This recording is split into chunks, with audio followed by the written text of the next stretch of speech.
10th பப்ளிக்கில் உள்ள 1 mark answers பார்க்கலாம். ஸோ பப்ளிக் கொஷின்ஸை பொறுத்த வரைக்கும் உங்களுக்கு 12 கொஷின் வந்து புக் பேக் கொஷின் தான் இருக்கும். ஸோ அதனால் இன்னொரு விஷயம் என்ன அப்படின்னா, கொஷின்ஸில் சில நேரம் வந்து மிஸ்டேக்ஸ் நிறையா இருக்கும். அதனால் நீங்கள் என்ன பண்ணுங்கள் அப்படின்னா, எந்த கொஷினுமே அட்டன் பண்ணாமல் மட்டும் விட்டுறாதீங்க. ஸோ இப்போ வந்து பார்ட் 1 அப்படின்னு போட்டுட்டு கண்டிப்பாக வந்து கொஷின் நம்பர் 1 போட்டு இதுக்குரிய ஆப்ஷன் எழுதணும். சில நேரம் கொஷின் தப்பு அப்படின்னா நமக்கு கிரேஸ் மார்க்கு கிடைக்கிறதுக்கு வாய்ப்பு இருக்குது. ஸோ ஃபர்ஸ்ட் கொஷினுக்கு ஆன்சர் வந்துட்டு 12. A equal to AB B, B equal to 2, 3, C equal to PQ R எனில் N of A union C into B ஓட வேல்யூ 12.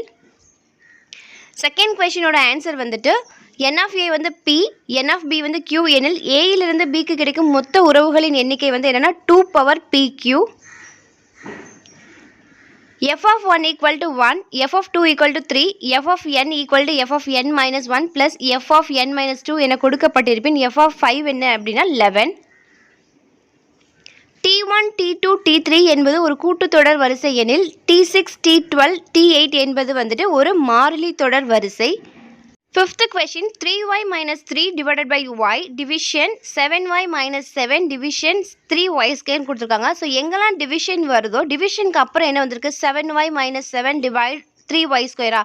ஸோ இது என்ன பண்ணணும், இந்த டிவிஷனை மல்டிப்ளிகேஷனை மாற்றணும் அப்படின்னா பெருக்கலை மாற்றும் போது அதாவது தலைகீழ இருக்கிற லெட்டர்ஸ் வந்து என்ன பண்ணியிருக்கணும்னா மேலே இருக்கிற லெட்டர்ஸ்லாம் கீழே வந்துடும், கீழே இருக்கிறத மேலே போயிடும். அப்போ வந்து என்னென்னா இந்த 3y ஸ்கொயர் அப்படின்றது மேலே வந்துடும், 7y minus 7 அப்படின்றது கீழே வந்துடும். சால்வ் பண்ணோம் அப்படின்னா நமக்கு என்ன ஆன்சர் கிடைக்கும் அப்படின்னா 9y divided 7 கிடைக்கும்.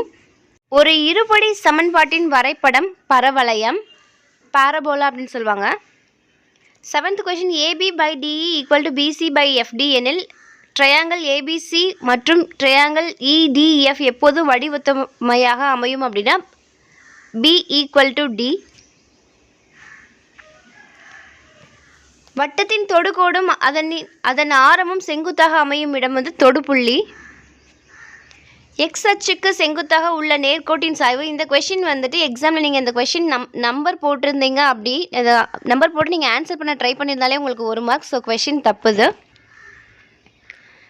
sin theta equal to cos theta எனில் 2 tan theta square plus sin square theta minus 1ஓட மதிப்பு 3/2. ஆரம் 5 சென்டிமீட்டர் மற்றும் சாயிரம் 13 சென்டிமீட்டர் உடைய நேர்வட்ட கூம்பின் உயரம் வந்து 12 சென்டிமீட்டர். சமமான விட்டம் மற்றும் உயரம் உடைய ஒரு பொருளை ஒரு கூம்பு மற்றும் ஓர் கோளத்தின் கன அளவுகளின் விகிதம் 3:1:2. குறிப்பிட்ட தரவு புள்ளிகளின் கூடுதல் மற்றும் சராசரி ஆகியவை முறையே 407 மற்றும் 11 எனில் தரவு புள்ளிகளின் எண்ணிக்கையானது 37. ஆங்கில எழுத்துக்கள் A to Z ஒரு எழுத்து சமவாய்ப்பு முறையில் தேர்வு செய்யப்படுகிறது. அந்த எழுத்து எக்ஸுக்கு முந்தைய எழுத்துக்களில் ஒன்றாக இருப்பதற்கான நிகழ்தகவு. ஸோ டோட்டல் நமக்கு ப்ராபபிலிட்டியை நிகழ்தகவு பொறுத்த வரைக்கும் என்ன அப்படின்னா கீழே வந்து எப்பவுமே டோட்டல் வரும். ஸோ டோட்டலாக ஆங்கில எழுத்துக்கள் எத்தனை வரும் 26. அந்த எக்ஸுக்கு முந்தைய எழுத்துக்களை வந்து 23. ஸோ அப்போ 23லேருந்து என்ன இருக்கும் அப்படின்னா சான்சஸ் இருக்குமா. ஸோ அப்போ 23/26 அப்படின்றது ஆன்சர். ஸோ பொதுவாகவே 1 மார்க் பொறுத்த வரைக்கும் இப்போ வந்து நீங்கள் புக் பேக் படிக்க ஆரம்பித்தாலே 12 மார்க் ஈஸியாக எடுத்துடலாம். ஸோ மிச்சம் 2 ரிமைனிங் வந்துட்டு ஃபார்முலாஸ்லேருந்து தான் கேட்பாங்க. மோஸ்ட்லி இந்த ஃபார்முலாஸ் இல்லை ஏதாவது இந்த ஈக்குவேஷன் கொடுத்து அப்ளை பண்ணுற மாதிரி தான் இருக்கும். ஸோ ஈஸியாக வந்து ஸ்கோர் பண்ணணும் அப்படின்னா 1 மார்க் முதல்ல தரவு பண்ணிக்கோங்க. வகுப்பு போன வருஷம் 2023 நடந்த கொஷினோட ஆன்சர் கீ இது. ஸோ பாருங்கள், இந்த மாதிரி கொஷின்ஸில் வந்து நமக்கு ஒரு கொஷின் ஒரு 1 மார்க்குக்கு விடை எழுத முயற்சி செய்திருப்பின் முழு மதிப்பெண் வழங்கலாம் அப்படின்ற மாதிரி கொடுத்துருப்பாங்க. ஸோ எப்போவுமே 1 மார்க் பொறுத்த வரைக்கும் இந்த நீங்கள் பகுதி 1 அப்படின்னு போட்டு எல்லா கொஷின்ஸையும் அட்டன் பண்ணி வைங்க. ஸோ அது ரொம்ப முக்கியமான விஷயம். கொஷின் சப்போஸ் தப்பாக இருக்கிறதுக்கான பாசிபிலிட்டி இருந்துச்சுன்னா நமக்கு ஃபுல் மார்க் கிடச்சிரும்.